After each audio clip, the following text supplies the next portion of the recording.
On va maintenant montrer que tout antinaturel A non nul peut s'écrire, et ce de manière unique, sous la forme d'un produit de nombres premiers.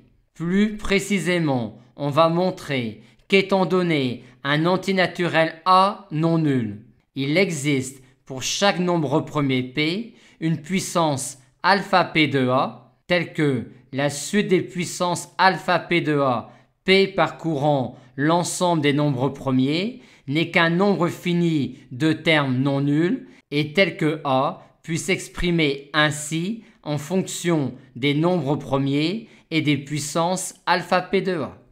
C'est ce que l'on appelle une décomposition de A en produit de nombres premiers. On va tout d'abord montrer pour chaque antinaturel A non nul l'existence d'une telle décomposition et on montrera ensuite son unicité en montrant que pour chaque nombre premier P, la puissance alpha P de A ne peut être que la valuation p-adique de A.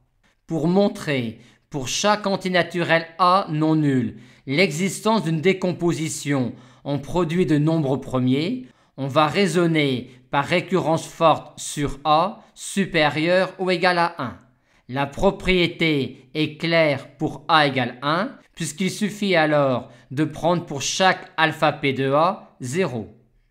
Considérons maintenant un antinaturel A supérieur ou égal à 2. Supposons la propriété montrée pour tous les entiers supérieurs ou égaux à 1 est strictement plus petit que A et montrons alors la propriété pour A. Pour utiliser l'hypothèse de récurrence forte, on aimerait casser A. Mais on ne peut pas casser A si A est un nombre premier. On distingue donc deux cas. Cas 1, si A est un nombre premier, la propriété est évidente.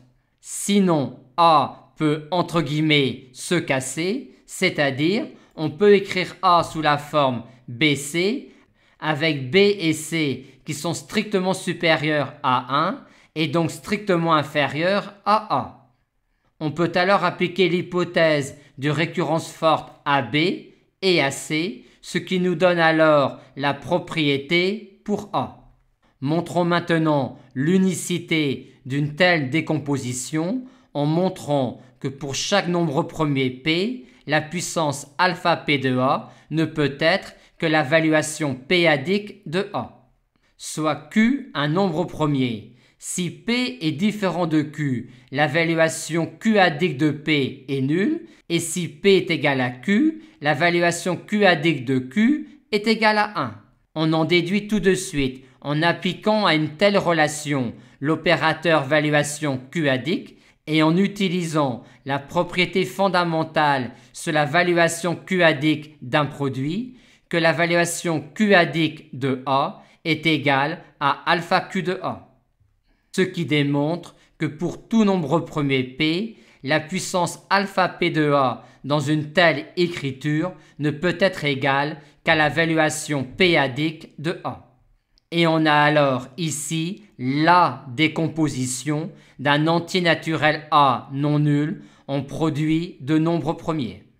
On peut lire ce résultat en disant que pour un antinaturel A non nul et plus globalement pour un entier relatif A non nul, on connaît entièrement A si on connaît la suite de ses valuations p-adiques. Ce que l'on peut formaliser en disant que des entiers relatifs non nuls sont égaux au signe près si et seulement si, pour tout nombre premier P, ils ont même valuation p-adique.